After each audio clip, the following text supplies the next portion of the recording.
Bonjour tout le monde. Aujourd'hui, nous allons parler d'un tout autre sujet. Nous allons parler de la CAN.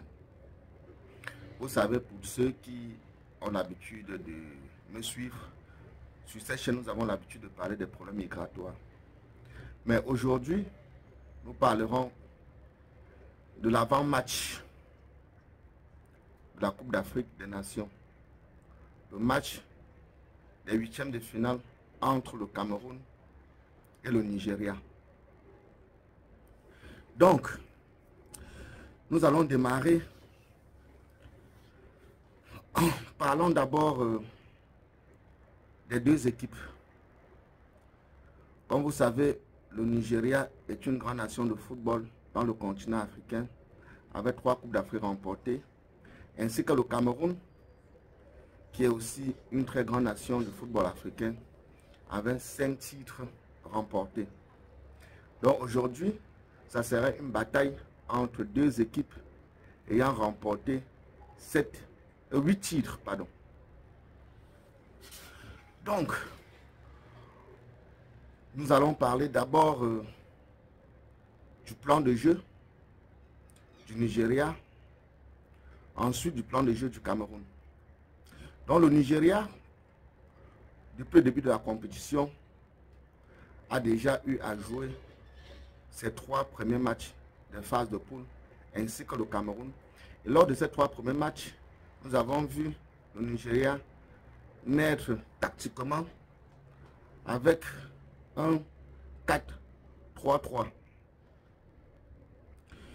Et nous connaissons tous le Nigeria au niveau de son trio d'attaque.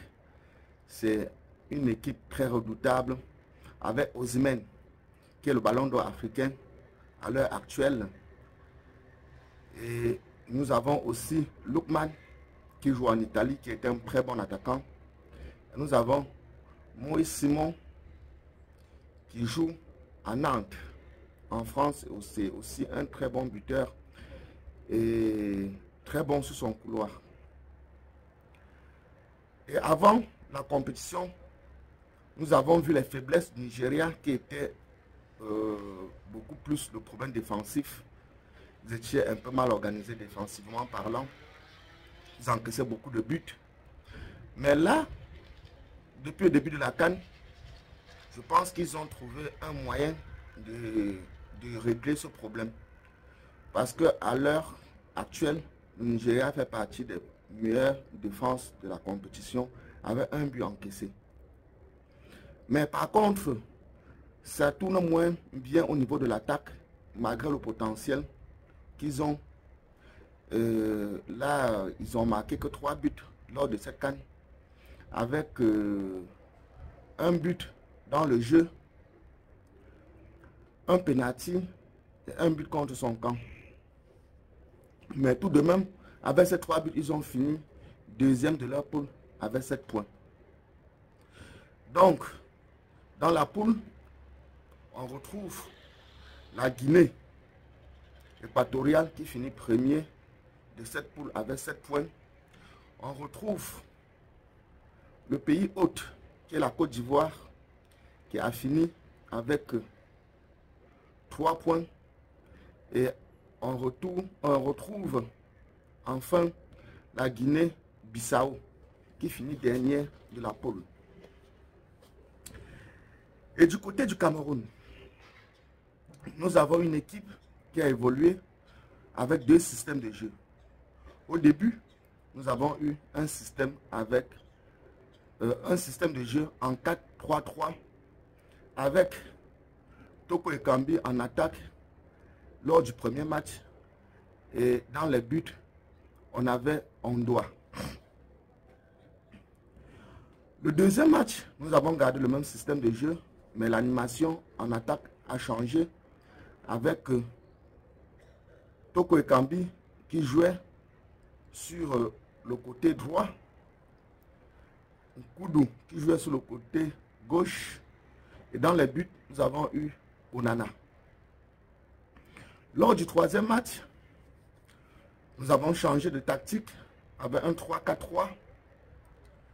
Dans les buts, Ondoa qui revenait à la place de Onana. Au niveau de l'attaque, on retrouvait le trident offensif du deuxième match avec Magri en attaque, Ekambi à droite et Nkoudou à gauche. Et nous avons tout de même retrouvé les mêmes problèmes, la même difficulté dans le jeu côté camerounais depuis le début de la compétition, que ce soit avec le système, le premier système, c'est-à-dire le 4-3-3, ou le second système que nous avons utilisé, le 3-4-3. Les largeurs défensifs, les fébrilité au niveau du milieu de terrain, et par moments l'équipe se retrouve coupée en deux, comme sur le deuxième but de la Gambie lors du troisième match. Donc, j'espère que Rigobert va trouver la possibilité de régler ce problème avant le match décisif qui se joue demain à 21 h. Donc, pour ce match, je pense que nous avons fait le récapitulatif des deux équipes avec chacun ses forces et ses faiblesses. Mais là, nous allons parler des clés du match. Côté Nigeria, nous parlerons de Victor Osimhen, qui est un très grand attaquant, qui pèse sur des défenses et qui peut transformer une demi-occasion en un véritable bijou. De l'autre côté, la clé du match sera la défense, plus précisément le gardien de but côté camerounais. Lors du dernier match, Fabrice Ondoa nous a sauvés à plusieurs reprises. Je pense que Rigobert gardera Fabrice Ondoa dans les goals. Et au niveau de l'attaque, je pense que c'est la faiblesse du côté camerounais. Donc au niveau de la composition, je propose qu'on garde le même système de jeu, le 3-4-3, parce que lors du dernier match, ça nous a porté bonheur avec les 2 buts marqués dans les derniers instants du match. Et aussi, nous avons trouvé quand même qu'il y avait plus d'animation dans le jeu que les 2 derniers matchs, malgré les problèmes défensifs de l'équipe. Donc, en pronostic, si on regarde tout d'abord les 6 derniers matchs, les 6 dernières confrontations plutôt entre le Cameroun et le Nigeria, nous avons eu 3 victoires de la part du Nigeria, 2 nuls et 1 victoire de la part du Cameroun. Et si vous voyez du côté de la Coupe d'Afrique des Nations, la dernière confrontation entre les 2 nations était à la CAN 2019. Et tout de même, à cette même période de la compétition, c'est-à-dire les 8e de finale, où le Cameroun avait perdu le match 3-2. Donc, s'il faut regarder selon la dynamique des 2 équipes, je dirais une victoire du Nigeria, 2-1. Mais comme on connaît que le Cameroun est un pays avec beaucoup de surprises et surtout beaucoup d'abnégation et de détermination. Donc, pour tuer un lion, il faut se lever tôt. Et pour cela, je dirais que